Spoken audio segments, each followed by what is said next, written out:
سورہ فاتحہ بسم اللہ الرحمن الرحیم۔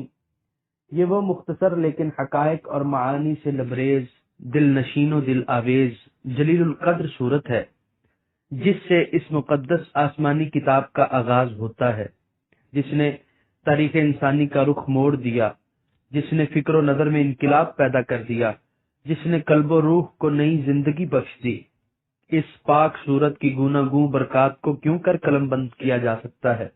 وہ متعدد نام جن سے نبی اکرم صلی اللہ علیہ وآلہ وسلم نے صورت کو یاد فرمایا، حقیقت شناس نگاہوں کو ان فیوز و برکات سے آشنا کر دیں گے جو اس میں بڑی خوبصورتی سے سمو دیے گئے ہیں۔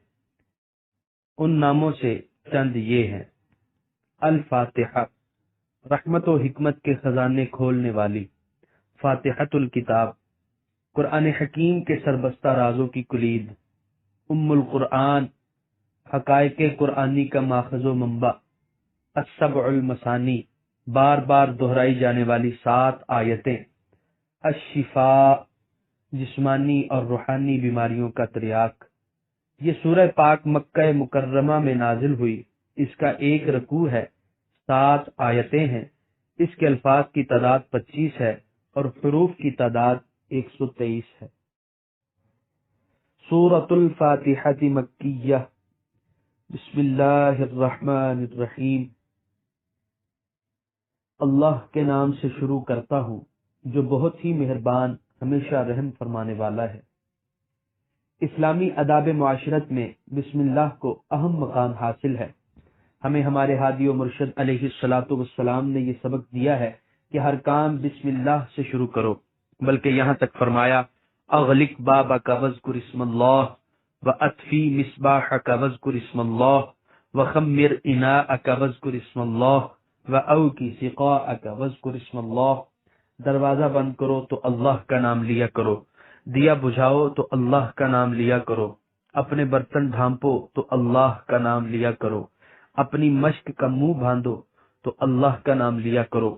مقصد یہ ہے کہ ہر کام چھوٹا ہو یا بڑا کرتے وقت انسان اپنے کارساز حقیقی کا نام لینے کا خوگر ہو جائے تاکہ اس کی برکت سے مشکلیں آسان ہوں، اس کی تائید و نصرت پر اس کا توکل پختہ ہو جائے۔ نیز جب اسے ہر کام شروع کرتے وقت اللہ کا نام لینے کی عادت ہو جائے گی تو وہ ہر ایسا کام کرنے سے رک جائے گا جس میں اس کے رب تعالی کی ناراضگی ہو۔ امام قرطبی نے صحیح سند سے یہ حدیث نقل کی ہے کہ عثمان بن ابی العاص رضی اللہ عنہ نے شکایت کی کہ یا رسول اللہ صلی اللہ علیہ وآلہ وسلم، جب سے مشرف با اسلام ہوا ہوں جسم میں درد رہتا ہے۔ تو حضور اکرم صلی اللہ علیہ وآلہ وسلم نے فرمایا کہ جہاں درد ہو وہاں ہاتھ رکھ کر 3 بار بسم اللہ الرحمن الرحیم پڑھو اور 7 بار یہ جملہ کہو: اعوذ بعزت اللہ وقدرتہ من شر ما اجد واحاذر۔ اللہ معبود حقیقی کا علم ذاتی ہے، ذات باری کے علاوہ کسی کے لیے استعمال نہیں ہوتا۔ الرحمن اور الرحیم یہ دونوں مبالغے کے صیغے ہیں، ان کا ماخذ رحمت ہے، اور رحمت الہی سے مراد اس کا وہ انعام و اکرام ہے جس سے وہ اپنی مخلوق کو سرفراز فرماتا رہتا ہے۔ وجود، زندگی، علم، حکمت، قوت، عزت اور عمل صالح کی توفیق سب اس کی رحمت کے مظاہر ہیں۔ یہ اس کی بے پایہ رحمت ہی تو ہے جس نے کسی استحقاق کے بغیر انسان کی جسمانی اور روحانی بالیدگی کے سب سامان فراہم فرما دیے۔ یہ اس کی بے حد و بے حساب رحمت ہی تو ہے کہ ہماری لگاتار ناشکریوں اور نافرمانیوں کے باوجود وہ اپنے لطف و کرم کا دروازہ بند نہیں کرتا۔ کبھی آپ نے غور فرمایا کہ قرآن اللہ تعالی کی جس صفت کا سب سے پہلے ذکر کرتا ہے وہ صفت قہاریت و جباریت نہیں بلکہ صفت رحمانیت و رحیمیت ہے۔ یہ اس لیے کہ بندے کا جو تعلق اللہ تعالی سے ہے اس کا دار و مدار خوف و ہراس اور رعب و دبدبہ پر نہ ہو بلکہ رحمت و محبت پر ہو، کیونکہ یہی وہ اکسیر ہے جس سے انسان کی خفتہ صلاحیتیں بیدار ہوتی ہیں اور پنہا توانائیاں آشکار، اور یہی معراج انسانیت ہے کہ انسان اپنے آپ کو ایاں دیکھ لے۔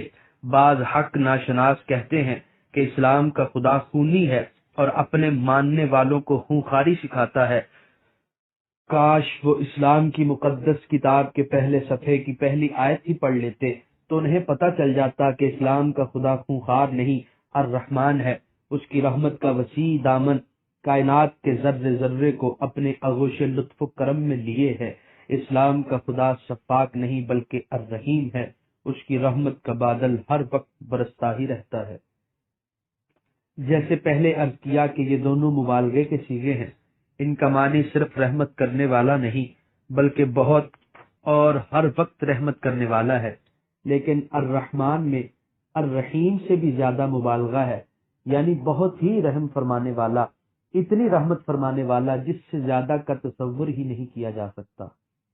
اسی لیے الرحمن کا اطلاق بجز ذات الہی کے کسی پر نہیں ہوتا۔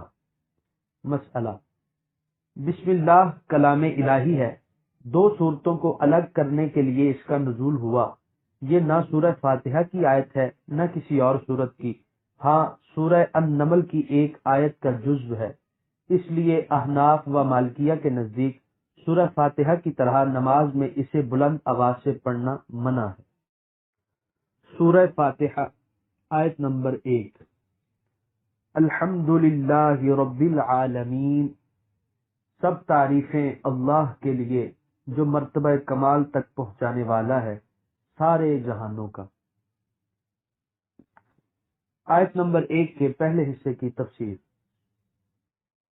ہر خوبی و کمال جس کا ظہور اختیار اور ارادے سے ہو، اس کی ستائش و ثنا کو عربی میں حمد کہتے ہیں۔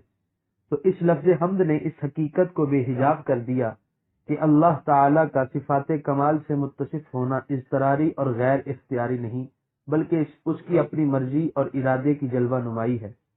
کمال کہیں بھی ہو، جمال کسی روپ میں ہو، اسی کی کرشمہ سازی ہے، اسی کی با اختیار تدبیر کا اعجاز ہے۔ تو ستائش و تعریف کسی کی بھی کی جائے، حقیقت میں اسی ذات بے ہمتا کی ہے جس کی قدرت و اختیار سے اس عالم رنگ و بو کی ساری رنگینیاں اور رعنائیاں روح پذیر ہیں۔ اسی لیے فرمایا الحمدللہ۔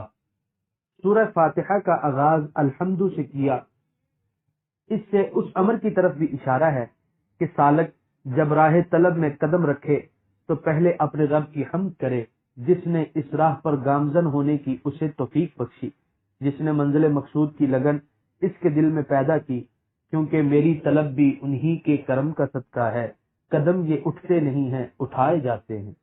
نیز اس صورت میں دعا بھی ہے، اور دعا کے آداب سے یہ بھی ہے کہ مولا کریم جس کے سامنے وہ دامن طلب پھیلا رہا ہے اس کی بخشش بے انداز اور اس کی عنایت جہاں پرور کا اعتراف کرے۔ آیت نمبر 1 کے بقیہ حصے کی تفسیر: رب مصدر ہے، اس کا معنی ہے تربیت، اور تربیت عربی میں کہتے ہیں کسی چیز کو اس کی ازلی استعداد و فطری صلاحیت کے مطابق آہستہ آہستہ مرتبہ کمال تک پہنچانا۔ اللہ تعالی کی بے شمار نعمتوں سے منعم علیہ کے اعتبار سے اعلیٰ ترین نعمت تربیت ہے، اس لیے حمد کے فوراً بعد اس کا ذکر فرما کر حامد کو یاد دلایا کہ جس کی تو حمد کر رہا ہے وہی ہر حمد کے لائق ہے، کیونکہ اسی نے تجھے ضعف و ناتوانی، جہالت و بے بسی کی حالت سے نکال کر اس منزل تک پہنچایا۔ عالمین عالم کی جمع ہے اور یہ ماخوذ ہے علم بمانی علامت و نشانی سے، کیونکہ ہر چیز اپنے پیدا کرنے والے کا پتہ دیتی ہے۔ نیز اس میں اس لطیف نقطے کی طرف اشارہ ہے کہ اسلام کا خدا کسی خاص قوم، نسل اور وطن کا خدا نہیں، تاکہ اس کی نوازشات کسی خاص قوم و نسل کے ساتھ ہی مخصوص ہوں، بلکہ اس کی ربوبیت کا رشتہ کائنات کی ہر شے کے ساتھ یکساں ہے، اور اسی لیے اس کے لطف و احسان کے سب مساوی طور پر حقدار ہیں، بشرطے کہ وہ اس کے احکام کی بجا آوری سے اپنے آپ کو اس کا اہل ثابت کر دیں۔ آیت نمبر 2: الرحمن الرحیم، ترجمہ: بہت ہی مہربان ہمیشہ رحم فرمانے والا۔ آیت نمبر 3: مالک یوم الدین، ترجمہ: مالک ہے روز جزا کا۔ آیت نمبر 3 کے پہلے حصے کی تفسیر۔ مالک کہتے ہیں المتصرف فی الاعیان المملوکۃ کیف شاء، وہ ہستی جو اپنی ملک میں جو چاہے کر سکے۔ اس لفظ سے ان عقائد باطلہ کی تردید ہو گئی جن میں ہندوستان کے مشرک اور کئی دوسری قومیں مبتلا تھیں، یعنی خدا ہر مجرم کو سزا دینے پر مجبور ہے، اسے معاف کرنے کا ہرگز اختیار نہیں۔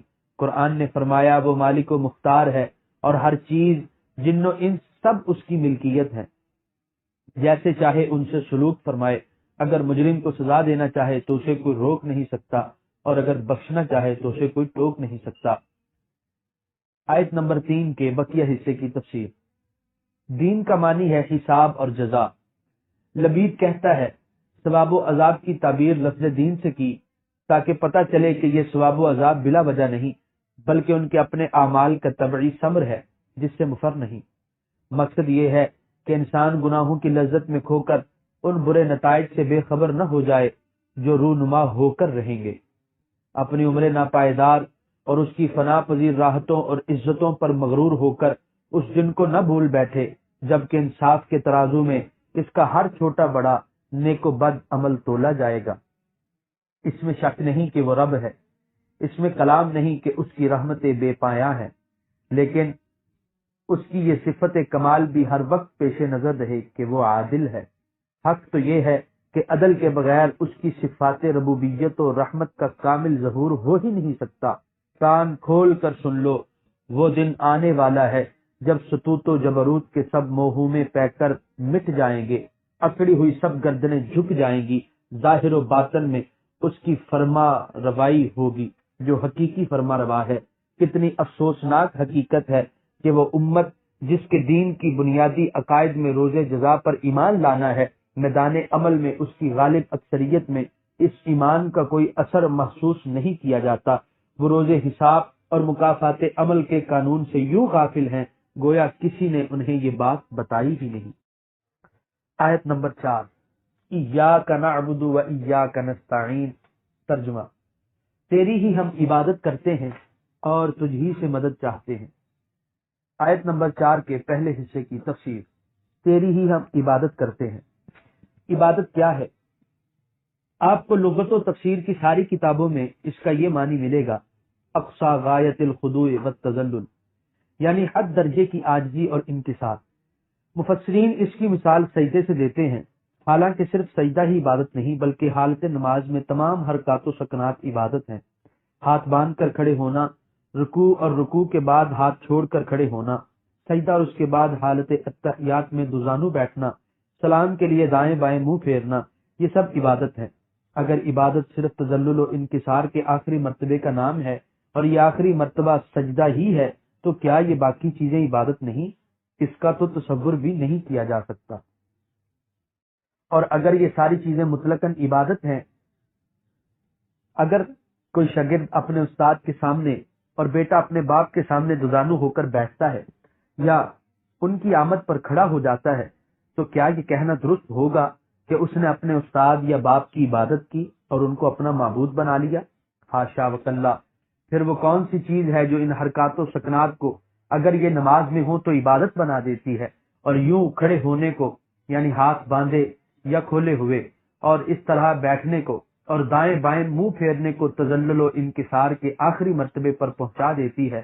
اور اگر یہی امور نماز سے خارج ہوں تو نہ ان میں غایتاً خضوع ہے اور نہ یہ عبادت متصور ہوتے ہیں، تو اس کا ممیز ایک ہی ہے، اور وہ یہ کہ جس ذات کے لیے اور جس کے سامنے آپ یہ افعال کر رہے ہیں اس کے متعلق آپ کا عقیدہ کیا ہے۔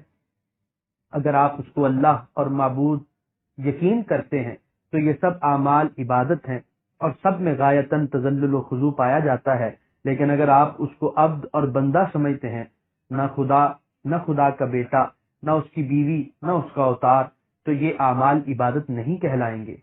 ہاں، آپ ان کو احترام، اجلال اور تعظیم کہہ سکتے ہیں، البتہ شریعت محمدیہ صلی اللہ علیہ وآلہ وسلم میں غیر خدا کے لیے سجدہ تعظیمی بھی ممنوع ہے۔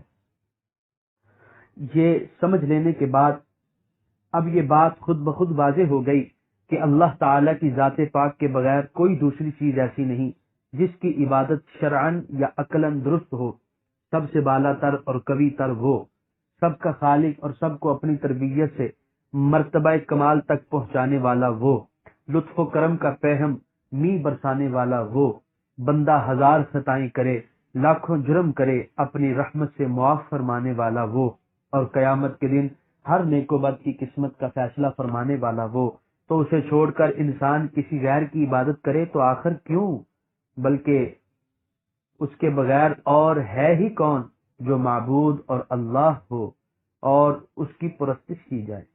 اسی لیے قرآن نے ہمیں صرف یہی تعلیم نہیں دی کہ نعبدو کا، کہ ہم تیری عبادت کرتے ہیں، کیونکہ اس میں یہ احتمال بھی ہے کہ ہم تیری عبادت کرتے ہیں اور تیرے ساتھ اوروں کی بھی، بلکہ یہ سبق سکھایا کہ ایاک نعبدو، صرف تیری ہی ہم عبادت کرتے ہیں اور کسی کی نہیں کرتے۔ مفسرین کرام نے ایاکا کو مقدم کرنے میں حصر و تخصیص کے علاوہ دیگر لطائف کا بھی ذکر فرمایا ہے۔ فرماتے ہیں یہاں تین چیزیں ہیں، عابد، عبادت اور معبود۔ عارف کو چاہیے کہ اس مقام پر اپنے آپ کو بھی بھول جائے، عبادت کو بھی مقصود نہ بنائے، بلکہ اس کی نگاہ ہو تو صرف اپنے معبود حقیقی پر، تاکہ اس کے انوار جمال و جلال کے مشاہدے میں استغراق کی نعمت سے سرفراز کیا جائے۔ اس لیے فرمایا ایاک نعبدو۔ عابد واحد ہے لیکن صیغہ جمع کا استعمال کر رہا ہے۔ اس میں نکتہ یہ ہے کہ اپنے ناقص عبادت کو مقربین بارگاہ سمدیت کی اخلاص و نیاز میں ڈوبی ہوئی عبادت کے ساتھ پیش کرے، تاکہ ان کی برکت سے اس کی عبادت کو بھی شرف پذیرائی نصیب ہو۔ آیت نمبر 4 کے بقیہ حصے کی تفسیر۔ ہم تجھی سے مدد چاہتے ہیں، یعنی جیسے ہم عبادت صرف تیری ہی کرتے ہیں، اسی طرح مدد بھی صرف تجھی سے طلب کرتے ہیں۔ تو ہی کارساز حقیقی ہے، تو ہی مالک حقیقی ہے۔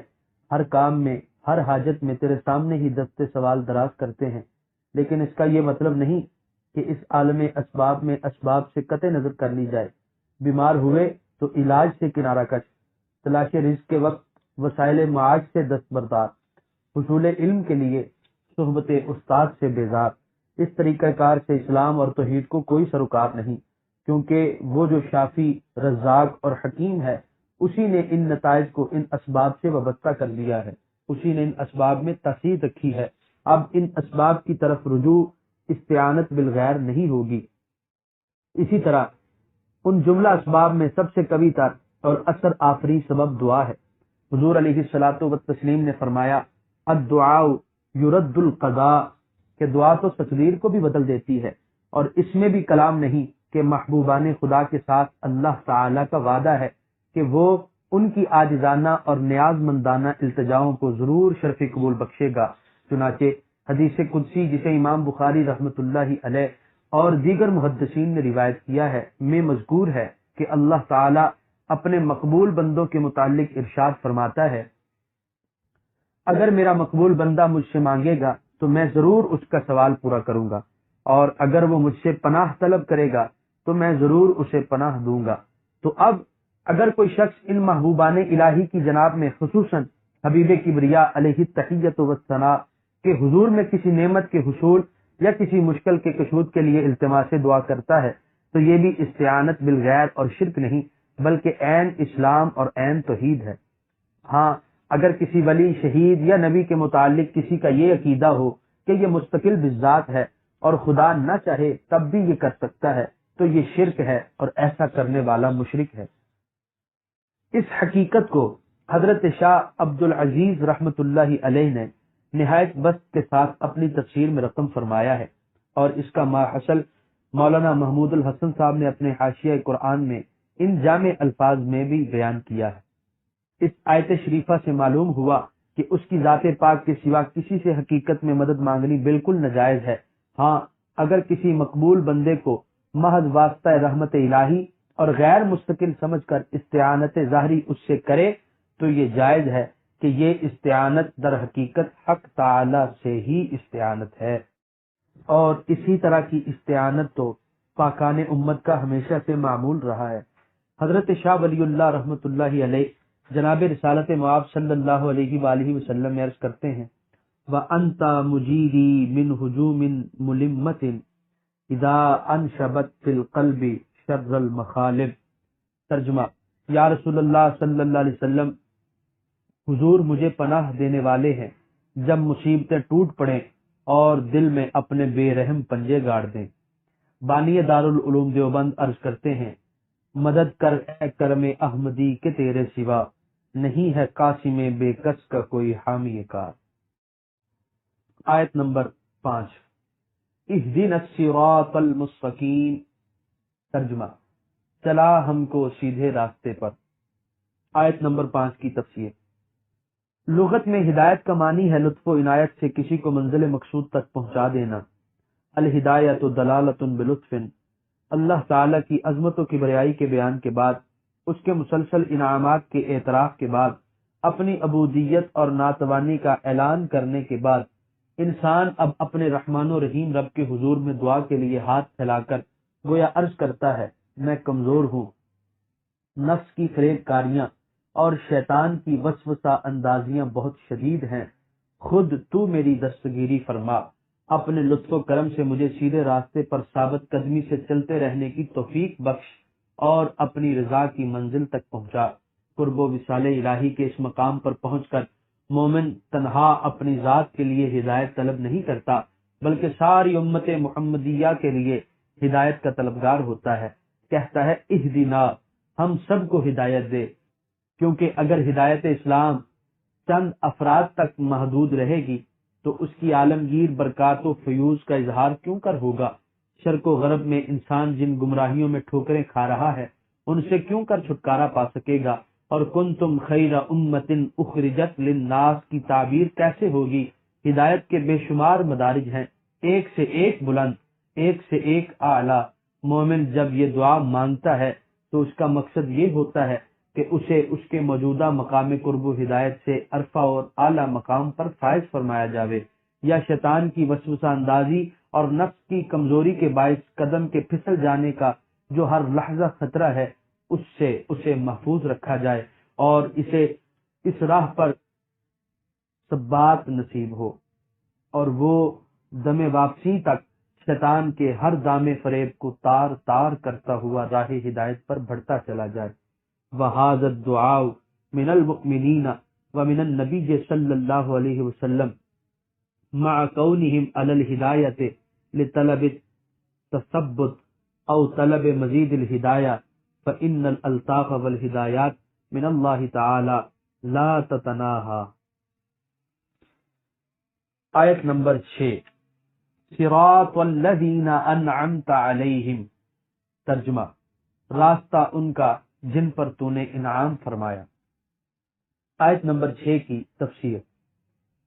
ان الفاظ سے راہ حق کی ایسی نشاندہی فرما دی تاکہ تعصب اور ضد سے بلند ہو کر جو اس کا متلاشی ہو وہ اسے پہچان سکے۔ فرمایا جن لوگوں پر میں نے انعام و اکرام فرمایا ہے، جس راستے پر وہ چل رہے ہیں وہی سیدھا راستہ ہے، اور ان لوگوں کے متعلق بھی تصریح فرما دی، من النبیین والصدیقین والشہداء والصالحین، کہ میرا انعام نبیوں، صدیقوں، شہیدوں اور نیک بندوں پر ہے۔ اب خود سوچ لو کہ کس راہ پر ان نفوس قدسیہ کے نقوش پا ہیں۔ حضرت صدیق و فاروق و عثمان و حیدر، صحابہ کرام رضی اللہ عنہم، اہل بیت عظام کس جماعت کے پیشوا ہیں، اور اولیاء کرام کا سلسلہ اس وقت سے لے کر آج تک کس جماعت سے ظاہر ہو رہا ہے۔ آیت نمبر 7، غیر المغضوب علیہم ولا الضالین۔ ترجمہ: نہ ان کا جن پر غضب ہوا اور نہ گمراہوں کا۔ آیت نمبر 7 کی تفسیر۔ جمہور علماء کے نزدیک مغضوب سے مراد یہودی ہیں اور ضالین سے مراد عیسائی، اور ارشاد نبوی صلی اللہ علیہ وسلم سے بھی اسی کی تائید ہوتی ہے۔ مسئلہ: جب انسان سورہ فاتحہ پڑھے تو سنت یہ ہے کہ آمین کہے۔ اس کا معنی ہے استجب، یعنی آخر میں پھر التماس کرے کہ اے مولا کریم، جو دعا میں نے کی ہے اسے قبول فرما۔ سورہ فاتحہ کی تفسیر مکمل ہوئی۔